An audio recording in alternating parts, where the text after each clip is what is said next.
All right, and here we have him, Mr. Dennis Armfield. How are you, mate? Good, Rocco. You, mate? Good, mate. We got you here because we usually get the best of the episode number 27.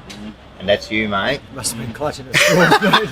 Must have been clutching at straws. But yeah, I'll take it. No, mate. 145 games, the record holder. Yep. 75 goals.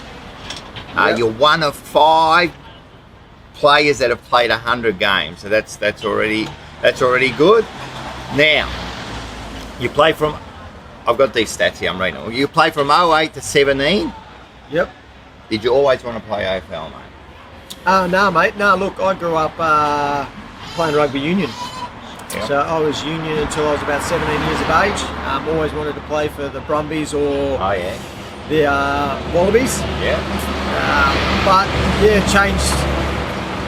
changed codes. When? Come over to the dark side, mate. How old? 17. 17. Yeah, 17. Come and played some junior footy with a mate because my dad's work sort of changed. So yeah, joined footy, mate, and haven't looked back since. And probably wasn't until the year I got drafted that I thought I'd actually make AFL. Yeah. But yeah, here I am, a 35-year-old, sitting back, reflecting on what I've achieved, mate, and it's been pretty surreal. Yeah, it has been surreal. We enjoyed watching you, that's for sure. You started with the Swans District, yeah? Yeah, Swan District, yeah. Mighty Black Ducks, mate. I think you played there 5 years. Yeah, off and on, yep. I played there a couple of years and left to chase my year 12 and came back for a last few stints and was probably there a year or two longer because no one wanted to pick me up, but that's okay, we won't talk about that. So you're going for the draft every year? Like, No. How does it work? How does the draft work? Well, what do you just go, I want to...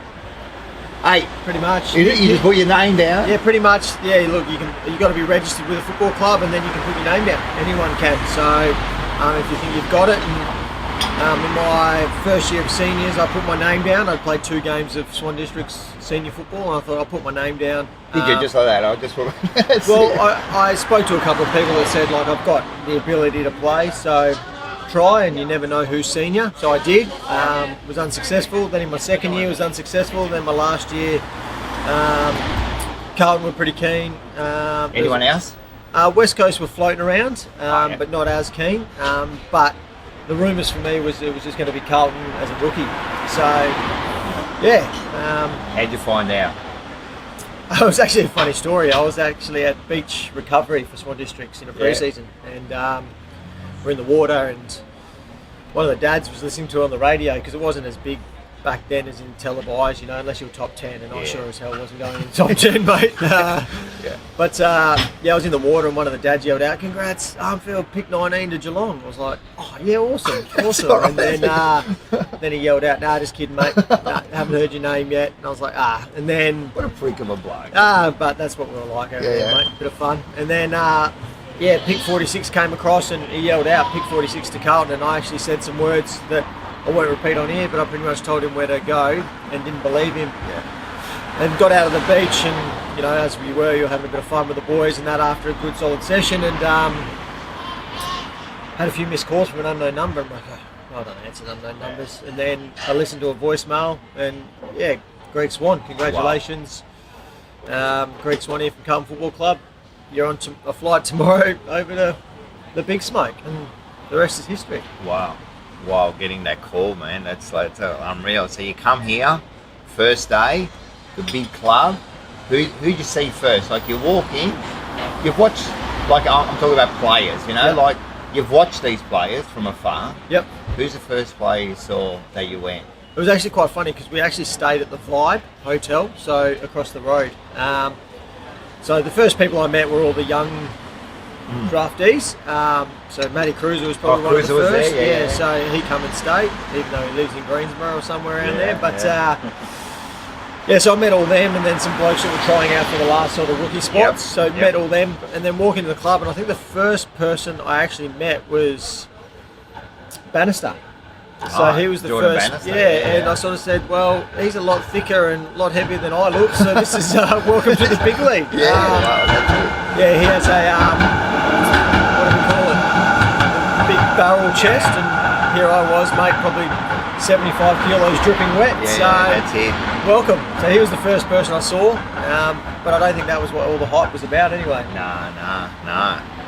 So you also come along with another player, Yeah. Juddy. Yep. And that took all the focus away from Armfield coming to Carlton. Some say it did, some say it didn't. But yeah, look, obviously come across him as part of the Judd deal. So I sort of have to thank him a little bit for that. But yeah, look, to just see the master at his work, it was amazing, and the changes that he created in our club straight away was phenomenal. Like the standards, the way that we went about things, the professionalism just really went to another level. And we were pretty lucky that we had gym coaches like Stuart Livingston, fitness Justin Cordy, and Brett Ratton came in, and that was his first proper year. So he'd sort of reset the bar a little bit. So expectations soon changed pretty quickly, and away we went. Imagine so you weren't there beforehand, so we kept hearing that, we kept hearing that Judd come along, and people ask, was the Kennedy Judd who won the battle, but Carlton, because you got me. Otherwise, no, we got you 100%, man. Trust me, you were more than a steak knife, what people say. You're a really good player, but a bit butted off, mate. But that's okay. No. But did he change? Was Carlton? I don't know. See, you weren't there. Was Carlton that bad before that? I don't think it was bad. I don't think bad's the word to use. I just think it was football that was still stuck between a semi-professional and professional era. You know what I mean?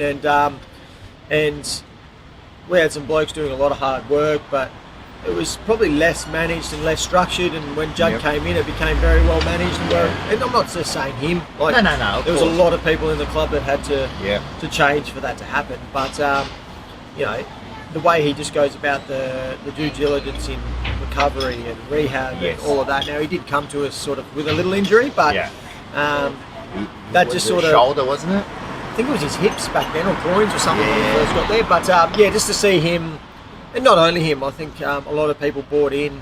Some of like Kate Simpson. Look at him, he was still going until last year. So, all these blokes sort of just really bought in, and us young fellas didn't know any different. So we were like, well, this is it. That's it.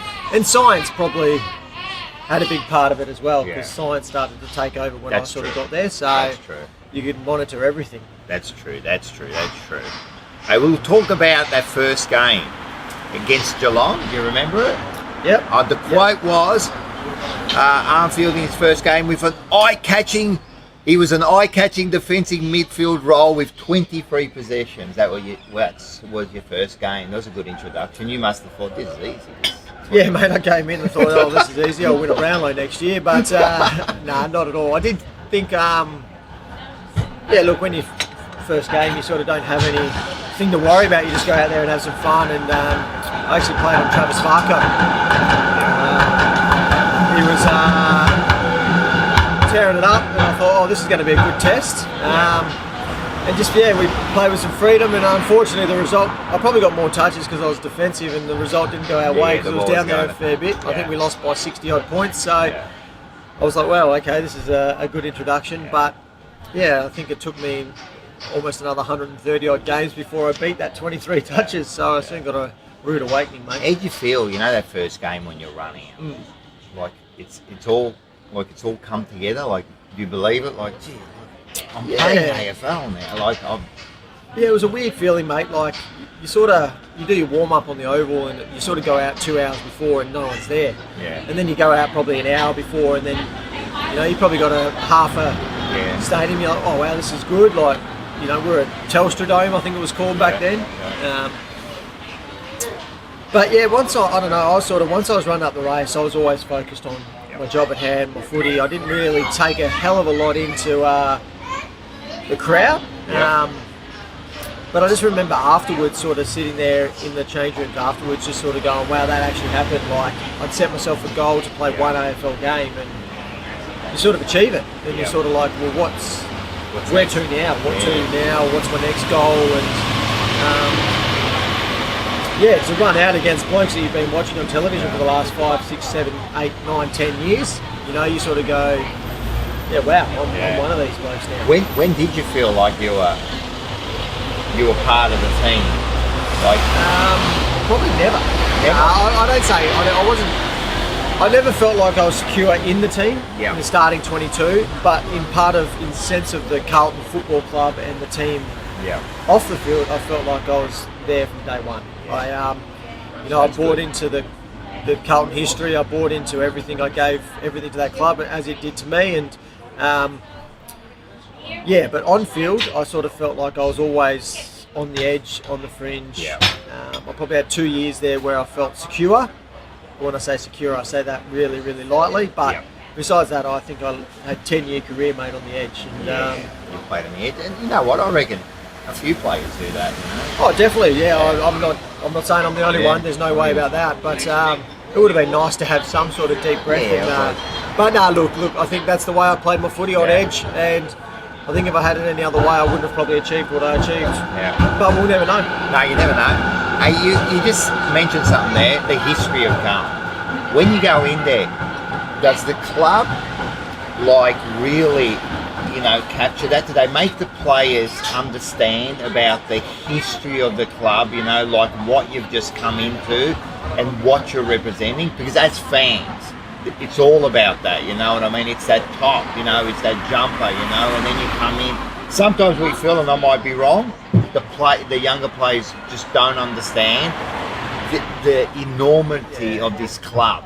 I think that's footy's changed a little bit because you play with so many mates growing up now in different, state games, national games and stuff. You have so many mates who just go to different clubs, so that rivalry now isn't as. No, it's not you're from that area, you're in this zone. It's like, me and you were playing together 2 weeks ago, and now we're against each other. It's not like I'm going to hate you. It's sort of. Time you do something, Scotland.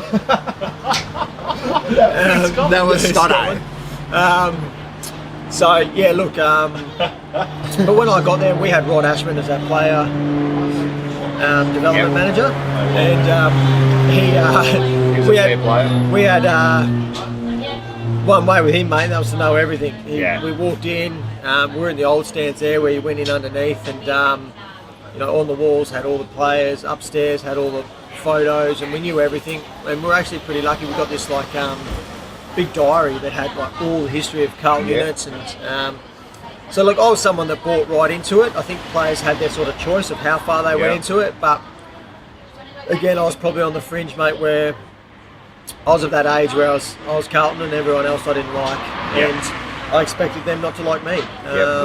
And that was the way I went about it. I wasn't there to make friends. I was there to win games and matches for Carlton Football Club, and I don't care who got in the way, and vice versa. But I think this modern day now, I think they get taught the history really, really well. Yep. But I think the rivalries aren't as strong as they once were. They definitely aren't, and you can hear it in the younger players. It definitely aren't. I heard Wiedering say, like either last year or last year, that about the Collingwood rivalry, kind of like, we don't really think about it and that. And us as old Carlton fans are going, what are you talking about? Like, this is going, you've got to hate him, you know. But I do understand also, you weren't right. And I agree with it and disagree with it, mate. I hated everyone, you know what I mean? Like, we've had players come from other clubs, and I was like, I used to hate you, and it takes me a while to get to like you. You know, there when Daisy come over? Yeah, I was there when Daisy. So that would have been. Well, me and Daisy had a massive rivalry, so I always used to play on him. And we used to say and do things to each other on the field that, you only do to enemies. So when he come across, of course, it took some time, but once you're blue, you're blue. Once you start playing together, of course, and you've got to trust each other and everything. So, but it would have been that would have been unusual, because even as when Daisy come over, the guys figured, nah, man, I don't want this bloke here. And my daughter was the same. She's going, oh, there's no way. And then it became her favourite player. And look, and he bought in, and he did a lot for the Carlton Footy Club as well, mate. So, but like initially, you sit there and go, oh, this is a rivalry of mine, an enemy, and now I'm shaking his hand and saying, hey, mate, and that old-fashioned me took me a little while, and I won't lie about that, and that's no disrespect to daisy. No. Like, he's a great bloke. But Yeah, I thought it might have been hard for him. Scotto, we spoke to Scotto too. He said the same thing. You know, he's coming over from Collingwood to Carlton. That's well, not massive. many people like Scotto, mate. You can just tell. That's already people like Scotto. But Scotto likes Scotto, apparently. No. He's a good bloke, mate. He's a top bloke. He's a top bloke. Love him. All right, so then we play, and then you play in your first final. All right, do you remember it? Brisbane.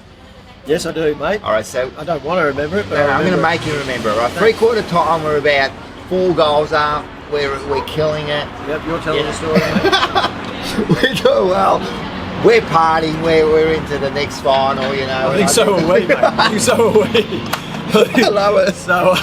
So that last quarter was that Bradshaw and that. Oh my God, how did it feel out there? Like, could you just see it like slipping away from you? Yeah, look, I remember I was playing on Hooper.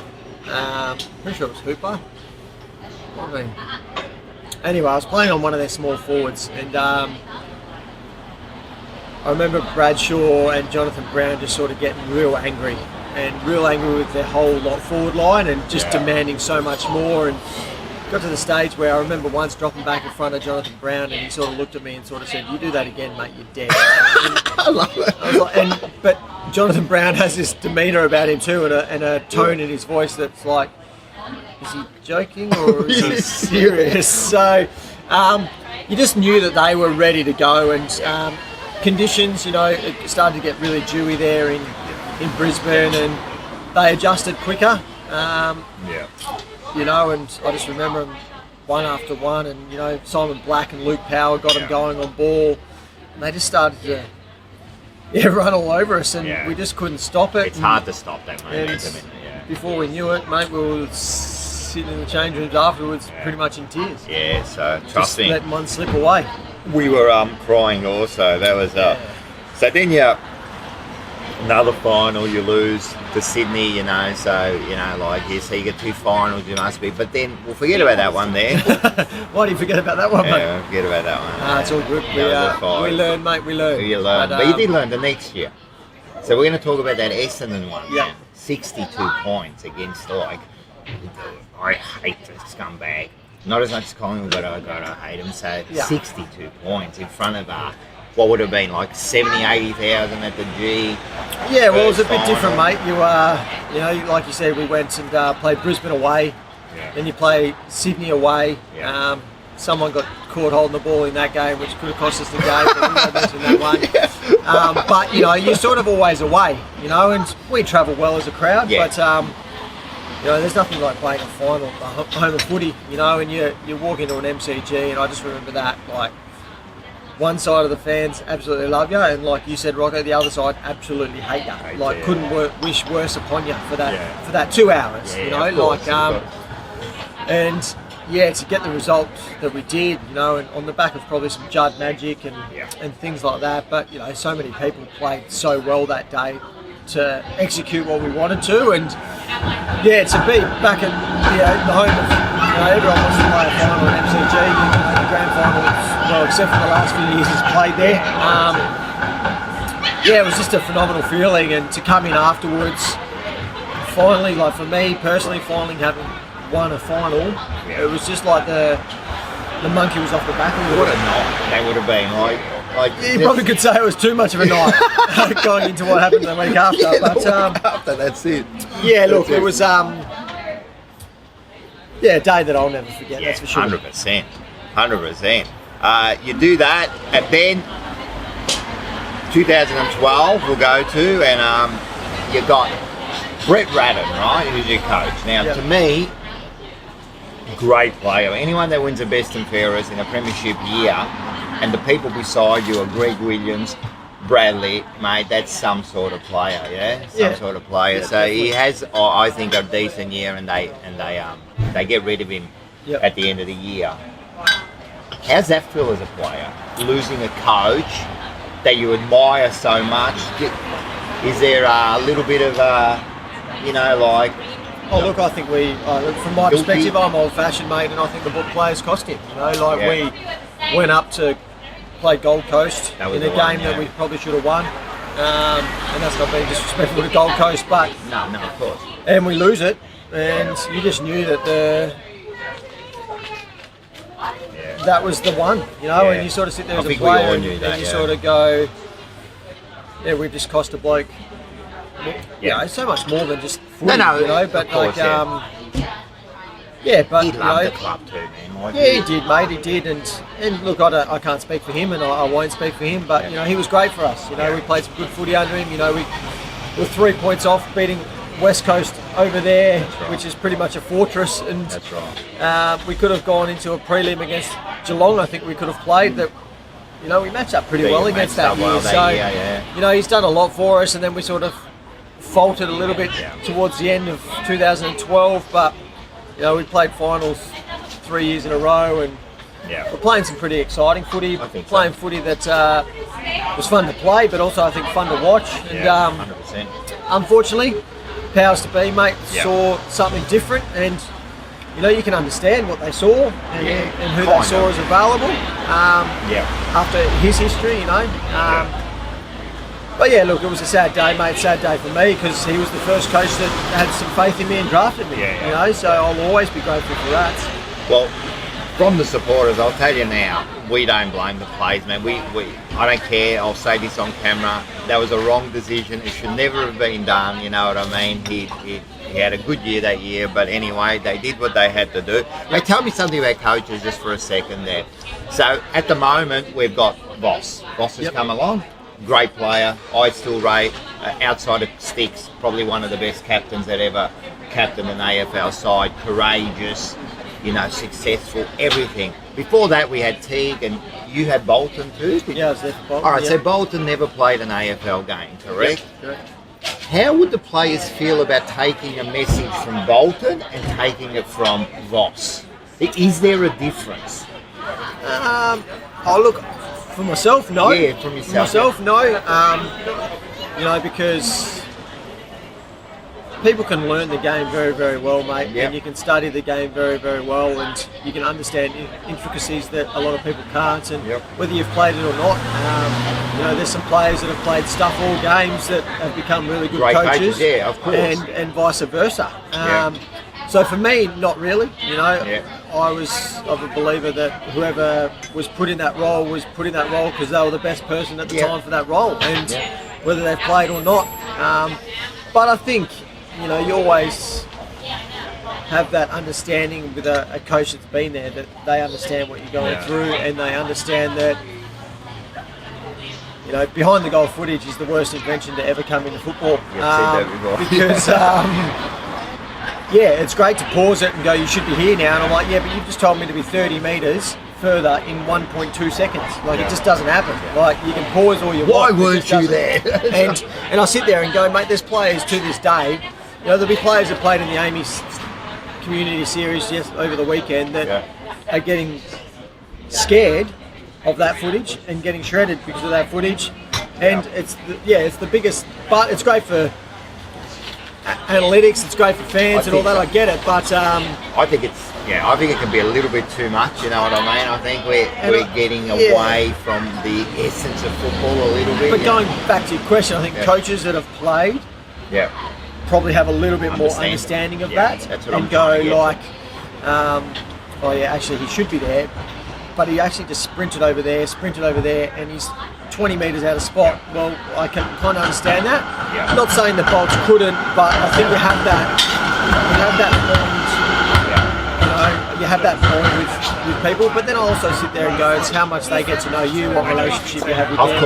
Of course. There's a lot to it. But for me, mate, look, whoever was chosen to do the job was the best person in my eyes for that job at that time. And 100%. It's just interesting to see, like now, Voss comes in, so now the whole thing is, Voss is going to get him to do what they want him to do because he's done it. Have you seen him, mate? I'd be pretty scared of him. And that's the whole thing. So if he says something like, like you've got to run through that player, for example, you'd go, well, I've seen you run through like I don't think you're running through players anymore in this modern day football, but it's go in hard. Look, definitely, and he's got a history of what he's done, and so we wish him the best. Yeah, definitely. So in saying that, you do get the next super coach.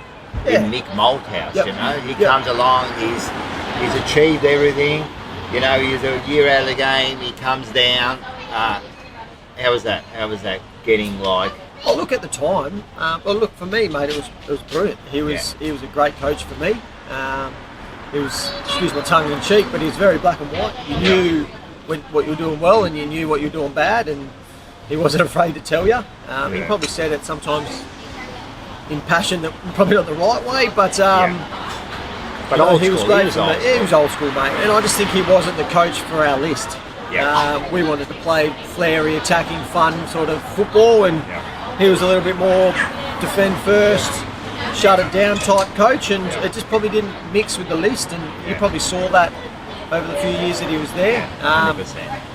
But yeah, look, at the time, mate, look what he's done with West Coast, look what he's done with Collingwood, and what he had achieved. You sort of sit there and go, well, we're pretty lucky to be in this guy's presence. And look, I gained so much, not just as a footballer, but as a man. He was one of the coaches that really got to know who I was, what I was, and everything like that. And That's good. That's good. yeah, look, I was grateful for his time, and I know it didn't probably turn out the way it did. And sometimes it some doesn't. people said he was still working for Collingwood when he come to our club. Well, listen, But, we'll never know. You know, we'll never know. But Look, seeing what he did behind the scenes and all that, I can tell you that he was definitely there for Carlton, and he was definitely there to work hard and get the results. Unfortunately, just probably the list and him didn't see eye to eye, and it didn't work out. Yeah.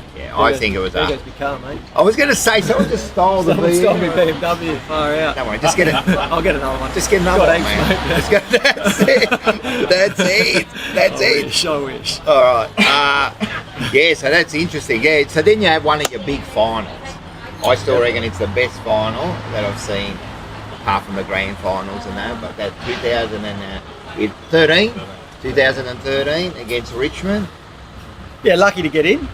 Lucky to get in. But, but we weren't the ones who cheated. That's I'm not. You're saying it, Rocco. I'm not putting any words out there. I'm just saying. Now, look, it's probably the first time I said to you earlier that I didn't really take in crowd. I wasn't really paying attention. But I remember going out for the warm-up and just hearing every little heckle from Richmond supporters. Just I could hear everything about me, and I was like, oh, this is belittling. But you know what? I'll get on with it. And then I remember running out first sort of before the bounce, and it was a Richmond home game, and they had their drums, mate, and they got the drum. It was shivering, like a sense, like shivers down your spine. It was so loud. It was like you just sitting there going, wow, like this is, and you know, again, a packed house. I think we ended up having 96,000 people, and biggest crowd I've ever played in, and yeah, just the way we went about it too wasn't probably a textbook way to go about it, and we probably had some people on the edge of the seats for a little while, and but again, just to play the way we did and to fight it out, and we sort of had this belief. We've been there, we've done it, Brisbane and all of these. We also did that to Richmond a couple of times. Yeah. So, but players sort of had this, steely resolve that we're not gonna let this happen again. And we also had Judd that turned it on, and number 27, I think, kicked a ripping goal. No, he didn't kick a ripping. But right in the middle of that. That's right. Look, mate, you were pumped too. You were pumped too. Oh yeah, don't worry, I could celebrate. That's for sure. Yeah, that's right. Not much to celebrate, but there was things to do. But look, that was. Tell me something. These Richmond supporters keep asking me something, right? And maybe you can answer this. Who's Nick Dygan? Where did he come from? Nick Dygan? They kept saying to me, "Who is Nick Dygan?" Yeah, I remember that, mate. He was pre-game, was told he wasn't going to play, and then he was actually 3/4 of the way through a Subway football. Apparently. He was, in the change rooms, and then got the call up, mate, and what was he? The hero, 4 goals. 4 goals. He was one of the greats, mate. Just so underrated. He was probably. Well, they made him a leader after that. Yeah, he was probably a little bit before his time. If he was playing in this modern day football, I reckon, and he was a bit younger, he'd be a weapon. He was just trying to do things that we weren't probably ready for. And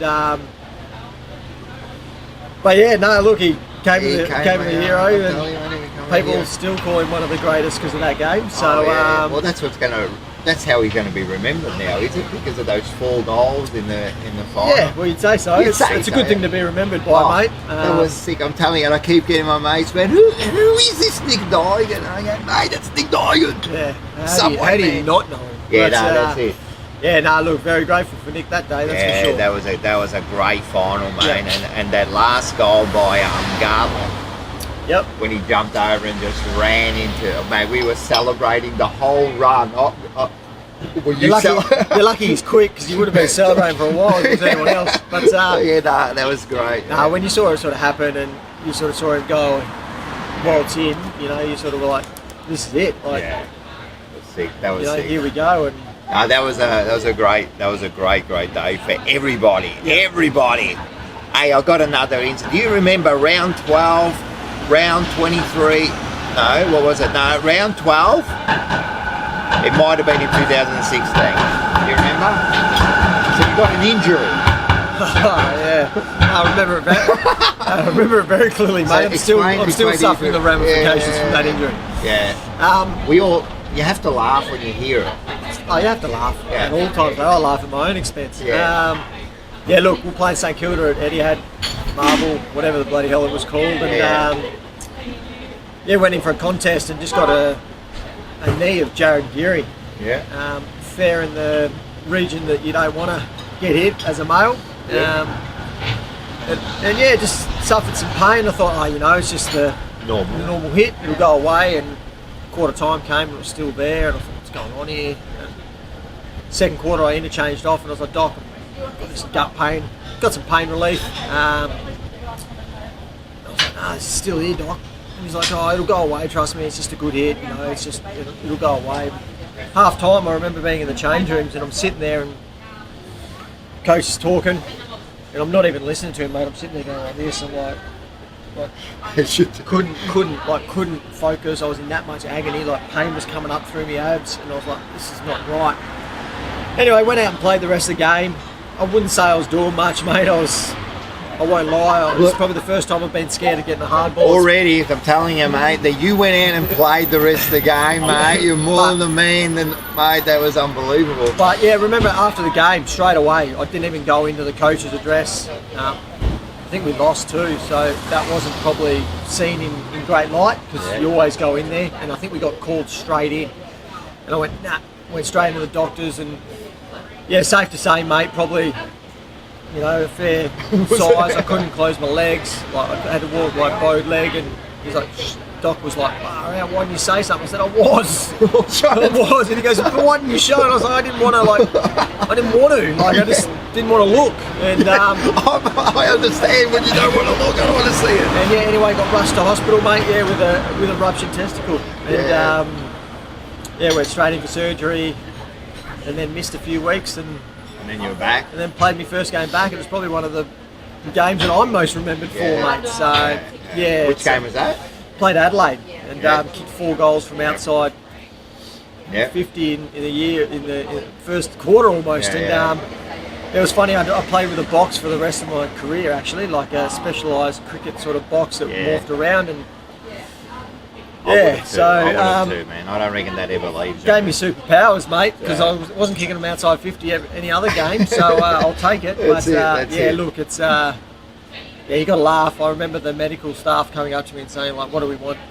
What do you want to put in the newspaper for Armfield out with what? I was like, it's a testicle, mate. Just right testicle.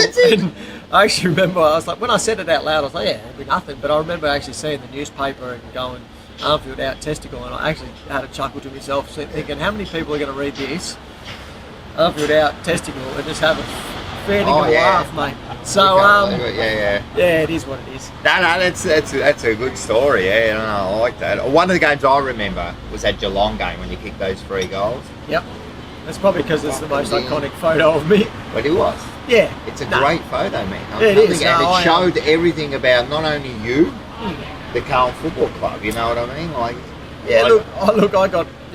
I said, I got caught up with so much emotion, passion. I was always taught that the jumper on the logo on the front meant so much more than the name on the back. And I'm long gone from that footy club now, and the club's still going. And it's still gonna be a powerhouse, mate. And I just when things worked for that club, whether I did it or someone else did it, I was caught up in it.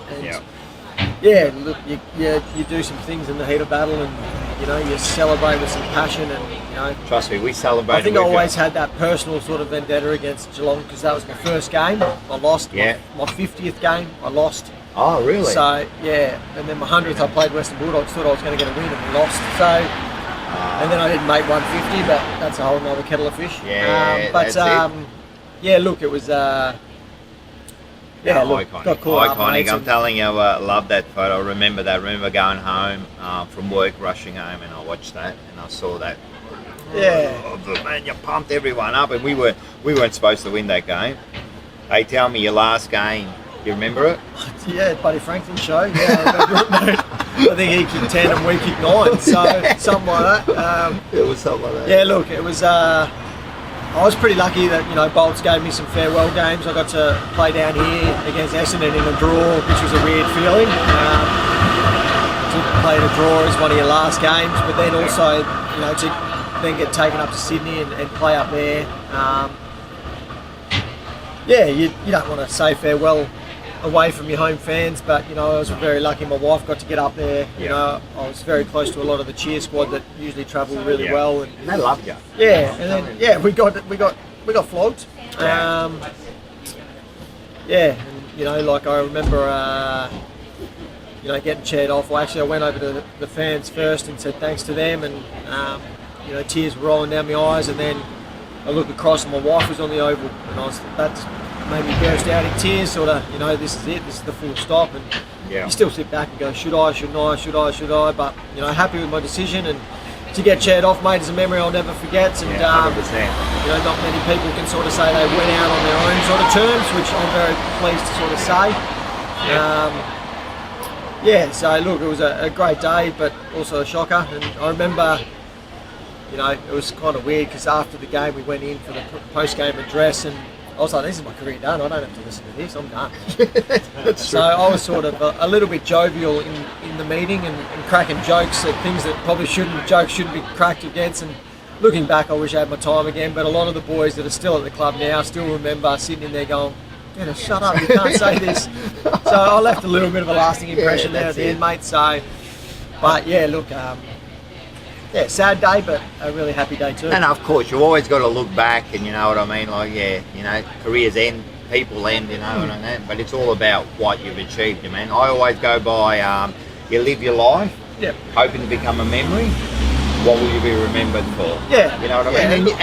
And you were remembered. I'm telling you, for passion, and you gave it your all. That's all you can ask from someone. Yeah, look, mate. I think my legacy at that footy club's a very very positive one, winning the Jim Steins Award. And that was the other one I was going to mention. So that was a special moment too. Yeah, massively special, mate, to win that. Not that we do it for accolades or recognition. There's a lot of blokes that do a lot of great things, a lot of women now that are also 100%. Doing a lot of great things. And but to win that, for Odyssey House, and to give them the recognition that they deserve, on Brownlow night was a very, a very surreal moment, and something that I'm very honoured to have against my name. And you talk about memories and people like that, but I think for not only Carlton fans but also opposition fans, I think I'm seen in a good positive light. And you are. I created change for that footy club, and I think I have led the club into a direction that it's still going.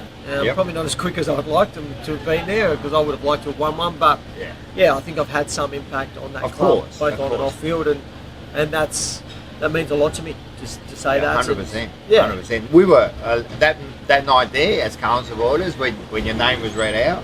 Like, we were proud there that day. I'm telling you, it was a proud moment. So. It is, mate, and like I said, I don't take that very lightly. They're actually having their 10 years of Jim Steins, I think, on the 17th, and they're having a great, the Reach Foundation's putting something on, and I'm gutted because I'll be in Sydney, and I would have loved to have been there. What he's done for the game, talk about legacy, and what he's done is surreal, and to be part of that, and to be part of the Jim Steins name is a huge honour. 100%. Huge honour. 100%. Hey, we've got a player in our squad at the moment, Zach Fisher, distant cousin. Yeah, I don't know. Distant cousin. I don't know what they say, mate. So my dad and his dad are cousins. So whoever's at home and knows how family trees work may figure it out. But if you're Italian, everyone's cousin. Yeah, well, I call him my little cousin. Yeah, so no, he's doing some great things, mate. Yeah. He's a good little wiry little player and got some tricks. He started good this year. Yeah, he played good in the Amy game. So yeah, look, I wish him nothing but the best, mate. We definitely need him. We need Fish, man. If Fish can play at his best, you know what I mean? Because you know the sort of class he's got. Yeah, it's definitely. Very important. I just wish he'd stop with these little underground dodgy handballs that he does and just either get it on the boots or get going. But if you speak look, he's got the last laugh, mate. He's still playing. So 100%, man. Stuff you, Fish. Yeah, no, that's right. But yeah, that's it. So maybe just stop like with the Give a Fish podcast and that. Maybe we can stop that. I'm not going to say it, mate. Getting caught up in the limelight, these blokes, I tell you what, just get out there and play footy. That's exactly right, let's just play footy, that's what we hear about. No, we love the bloke, Rightio. I was going to say about the jumper, but you already mentioned that, what the jumper means to you for playing, so that's really important, for us Carlton supporters, man. Yeah, it's something that will always be important to me, mate. It's something that will always stand strong in my heart, mate. 100%. Now, that's it. Thanks, mate. This has been a pleasure.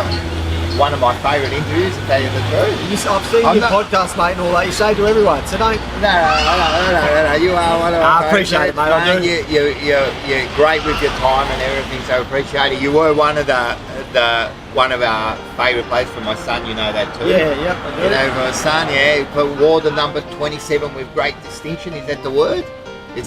Man? I'm not the best. No, neither. Right, but you played 145 games. You make home pro. Thank you for being on the Jumper Punch. Thanks, Rocco.